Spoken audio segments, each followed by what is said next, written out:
what is upsetting is not that Biden would do what Biden would do. I don't think that surprises anybody. It's that the supposed think tanks of Christianity and evangelicalism, this is the direction that is being given to the vast majority of people who do, in fact, listen to what they tweet and what they say.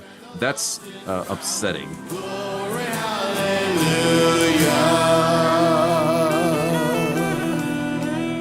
Welcome to the Reformed Reckoner on Eschatology Matters, part of the Fight, Laugh, Feast Network, and now available on Boniface Media. Boniface Media is a streaming platform from Grace and Truth Press. Boniface is offering 50% off to 200 subscribers for the life of their subscription, unless the subscription is canceled or payment lapses.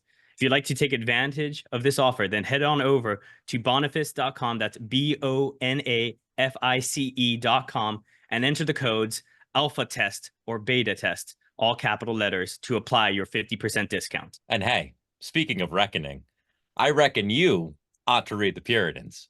Want to start reading the Puritans but don't know where to begin?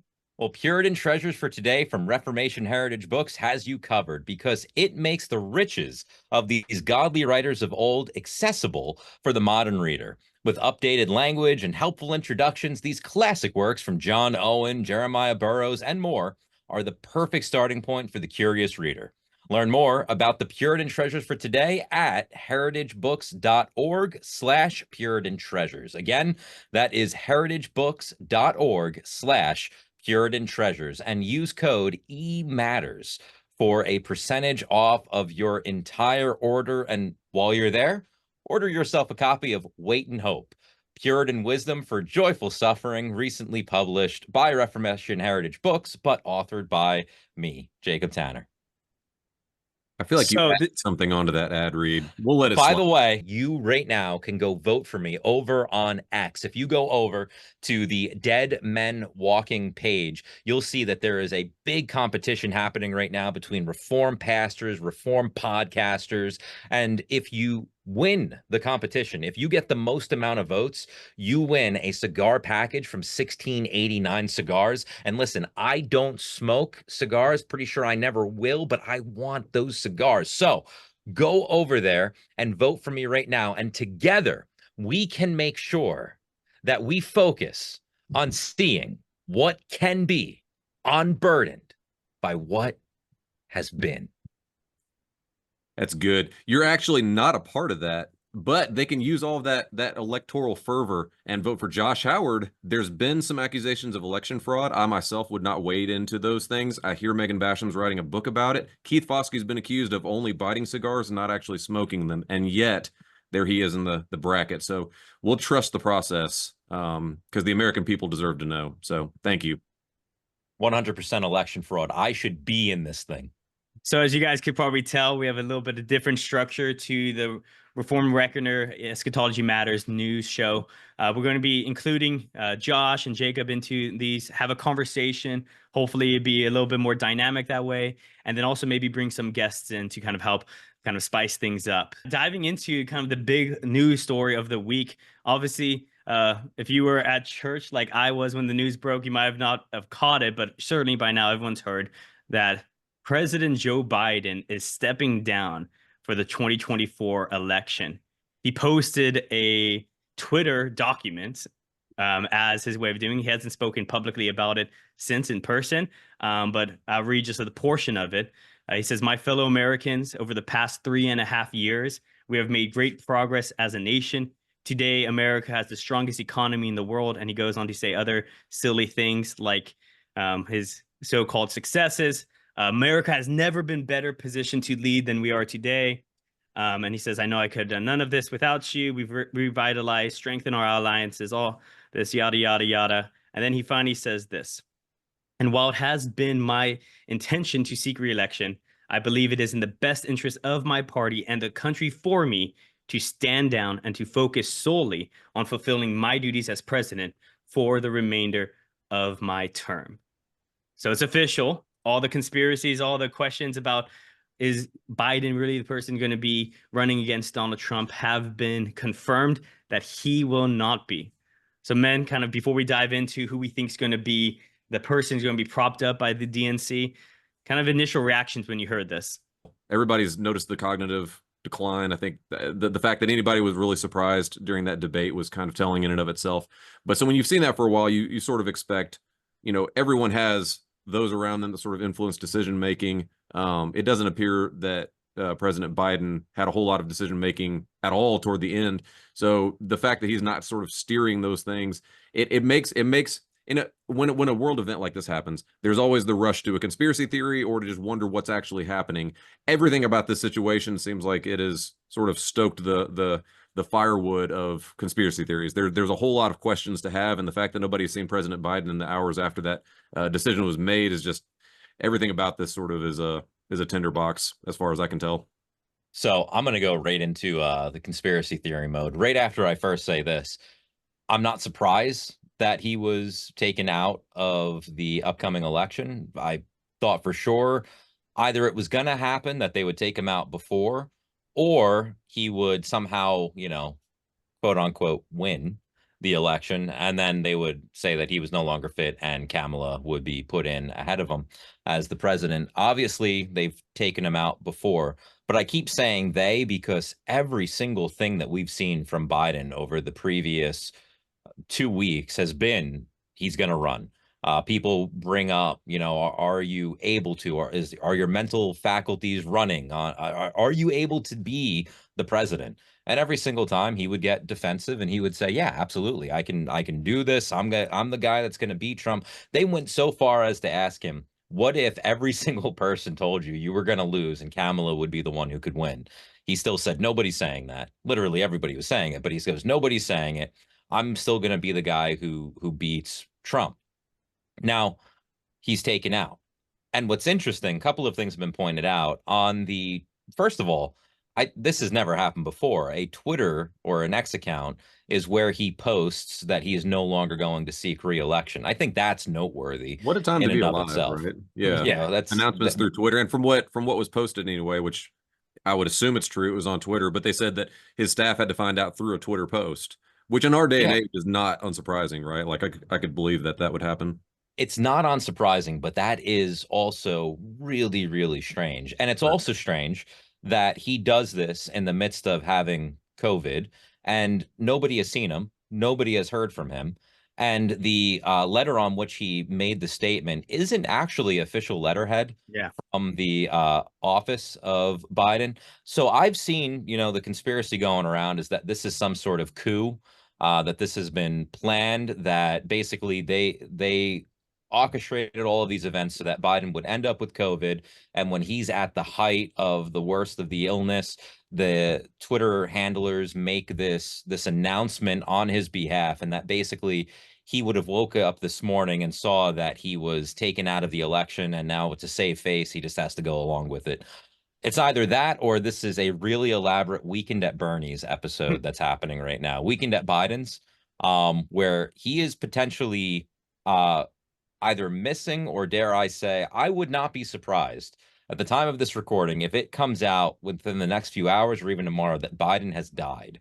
I would honestly not be surprised, because it seems to me that somebody who has just our current president has just stepped down from the election, which he was saying he was going to go through for months, for years. He was saying he was going to fight Trump. He has stepped down, and we have not heard anything from him. We have not seen him. But Kamala Harris is out there already going, yep, he's endorsed me. Here I am. Let's go. It just, none of it sits right.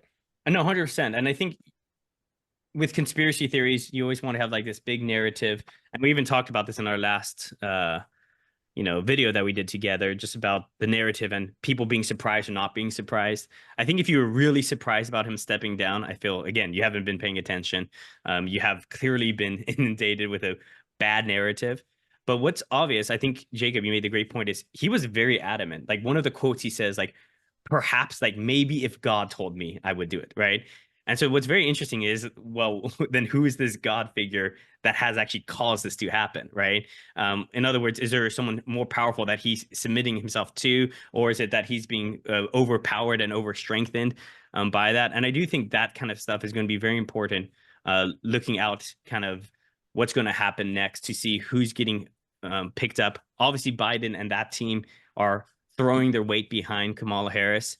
For instance, looking at even one of his most recent tweets after this, he says, "My fellow Democrats, I've decided not to accept the nomination and focus on my duties as president. My very first decision as the party nominee in 2020 was to pick Kamala Harris as the VP. The best decision I've made. Now I want to offer my full support and endorsement for Kamala to be the nominee." His Twitter heading is Harris for president. Biden HQ. I think Biden Harris HQ is now like just Harris HQ. That's their like campaign Twitter, right? So it's shifted all of that. Or are they actually saying that he's no longer president either, and that she's now running everything? No. I mean, it's being who knows, announced through right? Twitter. That's what's happening. Yeah, no, it's crazy. This feels very much like USSR kind of level shenanigans, where there's news of all these things where they're saying, "Oh yeah, the president's fine, and then you find out, oh, he was actually dead. Again, it's a weird scenario. But I do want to get into, because I think where Eschatology Matters fits into this conversation is thinking through the theological understanding and interpretation of history, right? If we have an understanding of the end and we see where God has begun things, what's happening right now in this moment, having a clear sense of that is, I want to go over about 3 different interpretations that I saw on Twitter, 2 of the same and one I think different. The first one was Russell Moore's tweet. Did you guys all see that one? Yep. So I'll just read it. It's very short. "The right call for our country. Thank you, Mr. President. USA emoji flag." All right. What were you guys' thought on Russell Moore posting that in response? Very quickly after the announcement, Joe Biden tweets it at this Pacific time, 10:46 a.m. Russell Moore, 11:13. So within about 30 minutes. So jumps right on. It says, "Thank you. This is the right move." It's pandering left. I don't know what else to say about it. It's just sort of a soft pander to the left. For Biden to have done something good or noteworthy for a Christian leader to acclaim him for would have been him abiding by God's rules or doing something godly from his position of power. But instead, he stepped down in the midst of just sort of fires everywhere on the horizon right now. And again, like Jacob was saying earlier, I have no idea exactly what the details of that were. He hadn't addressed the nation, so yeah, I just take that as sort of it's a nice tweet for everybody to be on your side, but it really means very little, I think, from the Christian worldview. So what it is it's somebody with political aspirations, obviously, who wants to not only pander to the left, but he's Russell Moore. He wants to write for the New York Times. He wants to write for the Atlantic and all of these different places. And so he wants to rub shoulders with every single person he can in order to make himself appealing to that side, while not realizing that side hates him. They hate Christianity. There's really no sense in which you can be friends with them unless you completely deny everything that Christianity stands for. And to say that what Biden has done is brave, when honestly, at this point, there's not even proof that Biden's the one who actually did it. But to say that this was brave or that it's commendable, when this is the same guy who was saying, when I run again, I'm gonna reinforce Roe v. Wade. I'm gonna fight for gay rights. I mean, there was even a thing recently where Biden was saying that during the Obama presidency, Obama's not the one who wanted to legalize same-sex marriage. It was Biden who made that push. So for any Christian at this point to say that Biden's behavior is commendable is just the pinnacle of insanity. And so, I mean, we could expect these things kind of from Russell Moore. We saw that kind of slip from when he was running the ERLC with SBC and then moving over to Christianity Today. But, again, not surprising, but another kind of, I think, very clear moment that came across was ERLC. They themselves tweeted, right? And they're quoting a article from the Baptist Press that was written about this. Not only they say, is this a historic decision? It is the right decision for our nation, despite what some partisans will say, which kind of classic, emotional sabotage tactics of, saying your enemies are the ones trying to cross disunity. To walk away from power, the quote continues, is a selfless act, the kind that has become all too rare in our culture. This was posted by the ERLC. And I do think this is getting back to, as we covered the Southern Baptist Convention, there's clearly a divide happening in the SBC. We've seen this before in other denominations. There's kind of this liberal leaning drift. Yeah, where do you guys think the ERLC and the future of the SBC and how this kind of all relates together is going to kind of impact kind of broader, the Christian church in America? This is, I mean, it's the same thing as the Russell Moore situation again, right? This is Yeah, but I pandering. think because they were connected to SBC, I do think it adds like it's a little bit different. But Russell Moore feels like he's kind of disassociated from that world a little bit. This is honestly, this is one of the things that makes me think of Charles Spurgeon and the downgrade controversy that he had to deal with. Different in the sense that he was dealing with people that were basically questioning the legitimacy, the authority of scripture and things like that. He was dealing with a theological drift, a theological downgrade. But I think we're dealing with the same thing with the ERLC. We're dealing with it within the Southern Baptist Convention. I'm not part of the Southern Baptist Convention, but obviously being one of the largest Protestant bodies within the United States, that's a pretty big deal. And this is, without naming names, I think this is something we've seen happen in the Southern Baptist Convention before, where they pander, they want to kind of like toe the party lines. They want to play both sides at the same time. But again, it goes back to the thing I just said with Russell Moore. I don't think that you can say that this is commendable behavior, that he is stepping down and turning away from power when we don't know the full story. And we maybe never will. But this is clearly a man who insists. I mean, how many decades has he been in political positions for? 50 years, right?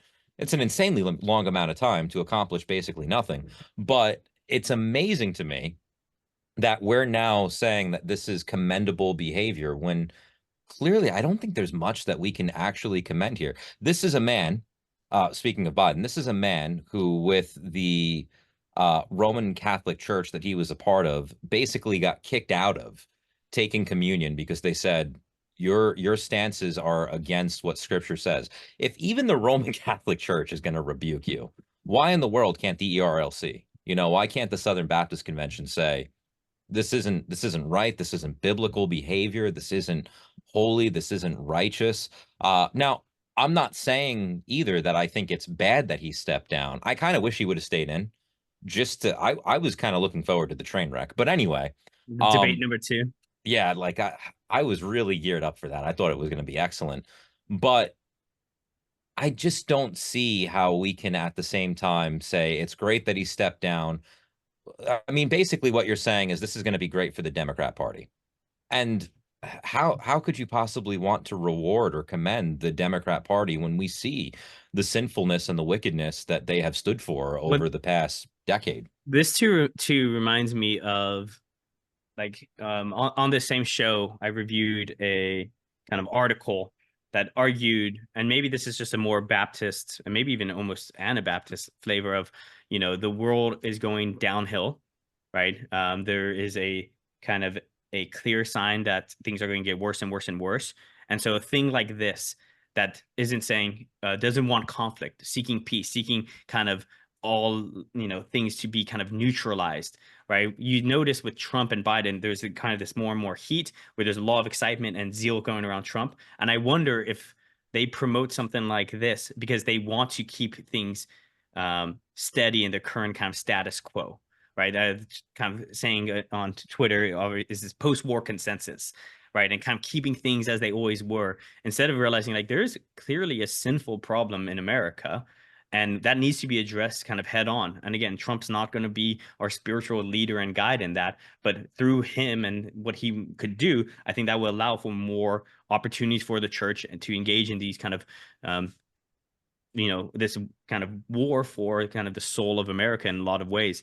And I wonder if kind of bringing in, theology into this, and maybe I'm just, speaking like just complete nonsense, but I want to get you guys' thoughts on this. Is I kind of see the reason why people would want to say this is good, this is commendable, because it kind of lowers the tension in the presidential elections. I think in some way in their mind. Now, I think Andrew Walker had this great tweet where this is actually the exact opposite of democracy. You talk about stealing democracy. A guy's clearly, set up and voted in by the people to be the primary candidate for the Democratic Party, and then they go through secret channels to replace him. That's the opposite of it. But I think, if you close your eyes enough, you kind of see like this Trump Biden debate. This isn't the America I remember where, I just was able to get by, because I think everyone is seeing there is coming a moment of more and more greater conflict in America between two stories about like who America is, right? You have, the 1609 project, right? And you have the Virginia project, and that they're clearly trying to compete for, like, what is the, truth behind America's founding? Are we this evil nation that was founded on slavery, or were we a Christian nation, right? And you hear this kind of like woke ideology versus, are we Christian nation, Christian nationalism? All of these come to a moment where there seems to be two sides in America. And I think there are people who think if that battle ever happens, because of their eschatology, I think they think we will lose. So they want to kind of keep things in that tension for as long as possible, because if it ever comes to great conflict, I think, again, maybe I'm over analyzing this, right? But perhaps their theology makes them think any conflict cannot turn out well if it's a public conflict for the church. And it's better to just kind of keep peace with, the devil, rather than face a conflict. Who knows how it would turn out. Well, it's interesting. Okay, I'm going to piggyback on that because it's interesting. Just looking at the ERLC tweet, I don't serve in the SBC, but I did at one time, and do not any longer, and will not be. But the ERLC is it is rot within the SBC. There's many within the SBC who bemoan the ERLC and especially its trajectory in recent years. Maybe there was some sort of hope that it could have been a useful institution. It's not. This sort of tweet, though, kind of encapsulates where the ERLC tends to land. So it's the Ethics and Religious Liberty Commission, and it makes two calls on this tweet. The first is that it was ethically praiseworthy for Trump to step down. So you just pointed out Andrew Walker had a good tweet on this, but essentially, for if you're Biden to step down, sorry, for Biden, yeah, not for Andrew. Did I say for Andrew Walker? You said for Trump to step down. Oh my goodness, it's been a long day. Thank you, Jacob. Yeah. So for Biden to step down, so you've got essentially a hijacking of a presidential nomination. The debates are already out of the way. The convention is thrown into turmoil. This is political shenanigans. This should have been addressed weeks or months previously. So the fact that we would call that decision ethical is strange. The fact that we would call a decision coming from a party platform and from a presidential administration that has been anti-God on a great many of ethical and public policies is strange for us to laud them as some sort of ethical ideal. But that's what we get here. And then it's framed within a walking away from power within our culture, which is something quite rare, but quite praiseworthy. Which when I saw that tweet, my immediate thought was back to the last 4 years of listening to critical theory kind of make its way through different areas within the church. It's the expectation that power is just inherently evil, that it's actually good to walk away from power. Side note, the people that laud for that or advocate for walking away from power never seem to walk away from power themselves. They always tend to grab the reins of that power and use it for their own purposes. But in either case, it's no, this is actually a good thing because he's walked away from power, as opposed to maybe just a baseline Christian ethical ideal of if you have power, use it to godly purposes. I have power within my home, power within my vocation, power within whatever circle I might be in that God's given me a bit of influence, and I shouldn't flee those things. I shouldn't be a father that hides in the closet and does nothing. No, I should actually use that for good and God-honoring purposes. But here it's lauded that not only is he an ethical ideal to be praised, but it's good that he actually, in his presidential role, left a great many fires burning, and walked away ostensibly from that power. It's an example of why what is upsetting is not that Biden would do what Biden would do. I don't think that surprises anybody, nor his party, nor his presidential administration. It's that the supposed think tanks of Christianity and evangelicalism, this is the direction that is being given to the vast majority of people who do, in fact, listen to what they tweet and what they say. That's upsetting at a deeply spiritual level. That is upsetting to see that within evangelicalism. And you know what's going to happen? The same people that are praising Biden for walking away from power as though it was of his own volition, they're going to praise, if Kamala gets the sort of nomination, they're going to praise Harris for seeking power. And the only difference is that she's a Black woman, whereas Biden was the old white man. And so there is a sense in which I do feel bad for Biden, just in the whole grand scheme of things. He's going to be remembered as one of the worst presidents that's ever been seen. I think rightfully so. But he's going to be remembered as this stumbling old man who was basically outsmarted and kicked out of his position. That is a terrible legacy to leave behind. And I think that this is also one of those situations where we could look to a text like where Jesus says, what has a man gained if he gains the whole world yet loses his own soul? And we can look at Biden right now. I pray that he repents. I pray that he comes to a true knowledge of Christ. But you can basically look at his life now and say, this is that. That's that result. When you exchange your soul for the world, you don't even get the world. Yeah, so I mean, looking ahead, right now the big question is who's going to be replacing him. Obviously, the narrative that's public is Kamala Harris, and I will say to ERLC credit, to Brent Leatherwood's credit, they put out an article kind of speaking about Kamala Harris's record being negative and being a bad thing for religious liberties and things of that nature. But at the same time, though, it does not, at least from my perspective, there's two running options, right? So Kamala Harris, and one of the narratives for why that would make sense, I saw this tweet by Aristophanes on Twitter saying that the public companies do the same kind of logic, right? I'm just quoting it, right? Publicly traded companies will sometimes paint themselves into a corner for a few years, padding the numbers to tread water at a longer term cost. Then the CEO will parachute out and they'll appoint a female CEO.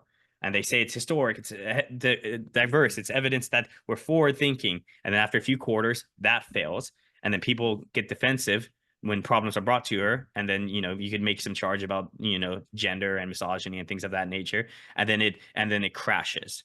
And that's kind of a way to kind of like start the cycle over again, fresh, right? Without having, any kind of negative press, because it's like, oh, well, this happened because of, sexism or whatever it is. And he lists companies like Citi, Yahoo, Reddit, General Motors, Hewlett Packard.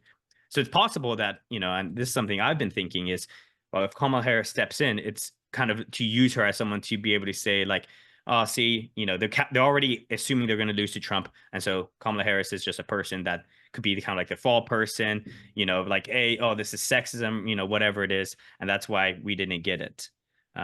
But what's interesting is internally, there doesn't seem to be much excitement for Kamala Harris, though that was true with Biden as well. The AOC actually, very interestingly, had I think it was on Instagram, had a 50-minute video about internally in her conversations, she's not seeing any support for Kamala Harris. And so then seeing her being propped up makes me wonder, is there a divide between the powers to be, so to speak? Where I've heard from different places, some like Alex Jones, for instance, saying that Hillary Clinton is going to be the nominee to run against Trump. So I think that'd be a very kind of interesting change. I don't know if you have guys any thoughts on, what's going to happen at the DNC, who they're going to put into position there, or any thoughts on how that could kind of affect the months to come in the election. I don't think you can count the Clintons out at this point.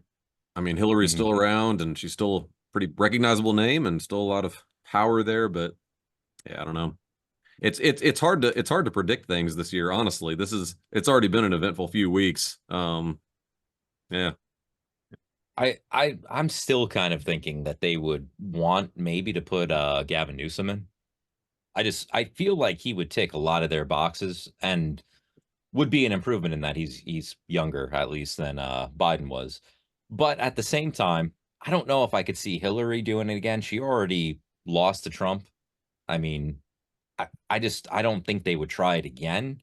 Not saying they won't. I'm not sure that they could. I know the other name floating around was Michelle Obama, and she has shown little to no interest, but I do think it's quite interesting that Obama himself basically put out a statement that he's not going to get behind Biden's endorsement of Harris until a decision is made at the DNC, which tells me that probably there is somebody else they have in mind as a potential candidate that they think could win against Trump. Because let's be honest, if they were to hold the election tomorrow at this point, Trump would, I'm pretty sure we would see a map like when Reagan was elected, where I think there was like one blue state up north somewhere and everything else was red.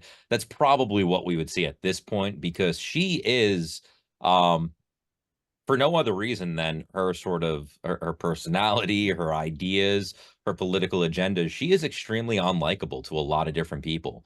So I'm I find it very hard to believe that they'll actually go with her, but at the same time, there's that train wreck part of me that just would love to see it happen. I'd love to see her debate Trump just for the memes alone. Yeah. Yeah. I mean, I think you make a great point. I think uh, Obama's statement is very interesting. I'm just looking at one of the paragraphs where it says, at the very kind of near the end of it, says, "We will be navigating uncharted waters in the days ahead, but I have extraordinary confidence that the leaders of our party will be able to create a process from which an outstanding nominee emerges." And you just hear that language. There's so much political maneuvering. I have confidence we will come up with something to find someone somewhere that will be acceptable. Yeah, it's Well, like, and Outstanding, outstanding. it's also so outside the norms of, this is the party that says Trump and the Republicans and conservatives and Christian nationalists are trying to destroy democracy, where yeah. they're open-handedly now, like not even hiding it, politically maneuvering coups and saying our leaders would decide who will be the new appointed presidential candidate. Right? It just is so. It just reeks, I think, of their kind of heavy-handedness in this whole process. So yeah, as we kind of look ahead about what steps next, how Christians should think about this, get involved. One group I do want to kind of throw out is this group called the Oversight Project. I think they might be with the Heritage organization. Their job is saying, hey, if they've been saying this for months now, if Biden says he pulls out, there might be a lot of legal issues with that because there's states that get involved into this. How do campaign donors funds transfer from one candidate to another? And so they're going to purposefully and rightfully so fight that legal battle to create as much obstacles. Because I mean, if there's anything that looks like destroying democracy, this has got to be it, right? They seem to just kind of heavy-handedly try to force the candidate that they want in place against the will of the people. And so the Oversight Project might be a group to look into. But yeah, I don't know if you guys have any kind of thoughts, kind of conclusions on theologically how to think about this. Or is this just one of those kind of things that, hey, we pray, but we get involved, stay in our local community? What are your kind of closing thoughts? So, I mean, like on the one hand, obviously you should pray. Prayer is never just something we dismiss. Like we should be in prayer, especially about stuff like this, where like you and I aren't going to probably have a whole lot of impact on the DNC's, choices for a nominee and stuff like that. There's a lot outside of our power. You should be involved. I think you should also just quite simply not say unhelpful things like we read from the tweet from the ERLC, and you also shouldn't put up with that. If you're in the SBC, I hope you have a voice about stuff like that. I saw our friend David Schrock, he was reaching out about that. Tom Askell retweeted it. There's a lot of folks that are just very silent when those within our camp that we actually have some influence with are unhelpful or even worse, tweet the stuff like that, like the ERLC did. So if you have a voice to use it, I think that'd be a good suggestion. And to kind of bank off of that, growing up, and maybe some people listening to this are going to be in my boat. Growing up, I was basically always told in church, don't get involved at all in politics, never talk about politics. Yes, Christ is king. Yes, preach the gospel, but politics is this whole separate thing and just keep it over there, keep it separate. And looking back on it, that was terrible advice. And I think that that's the sort of advice that led us to moments like these. This whole idea that they're protecting that the Democrat Party is protecting democracy when in reality they're killing it is one of those things that I think we have to actually speak out against, because the only thing that's really required for a lie to travel and to be believed as history is for everybody else to keep their mouth shut. So we have the truth, we have the story of the gospel, and so like Josh was saying, you have a voice, use it. Preach. If you're a preacher, preach in the pulpit about the truth of God's word. Preach about that which is good, true, and beautiful. But even if you're not a preacher, you can still go out and you can proclaim truth. You can go out and you can live by the truth, and you can pray for certain. Be in prayer. I don't think we can overstate that enough. Praying is actually something that changes things. It's the way through which God moves and operates here upon this earth. So 100% pray, but at the same time, be involved, get engaged, definitely vote when voting comes around this year. Don't not vote thinking that your vote doesn't count. It most certainly does. And at the same time, support that which is true, good, and beautiful. Now, I'm not here saying that people have to vote for Trump. I know quite a few brothers in Christ who have said, because of his weak stance on abortion and abolition of abortion, that they can't possibly vote for him. And that's a tough decision that some are going to have to make. But I really don't see any case where any Christian can actually vote for the Democrat Party at this point, no matter who they put up. And so I think that's something we're going to have to be vocal about, and we're going to have to recognize too that if Christ is king, then this is his world. This is his country. It's not an idea of a nation. This is an actual physical nation over which Christ reigns and rules already. And so when we go out and we proclaim truth, or if you're a pastor and you're preaching truth, we're heralds of the king, proclaiming and preaching what he has already told us within his words. So there has to be a boldness there as we do it. Yeah, no, I think that idea of assuming the center, that Christ is king, and that is the undergirding theological structure in which we speak about politics, is how we speak about economics and speak about all things. That's a good word. So appreciate it. We'll obviously keep updated on what's going on, and next week probably have another show for you about kind of what's happened since the week to come. And yeah, just wanted to always. Isn't it fun just looking forward to like all the news headlines of this coming week? Yeah, no, it's but knowing God's sovereign over them all, that's a trip. Yeah, 100%. And so, I mean, I think and we talked about this almost internally at Eschatology Matters, just the optimism that I think is important for Christians to have.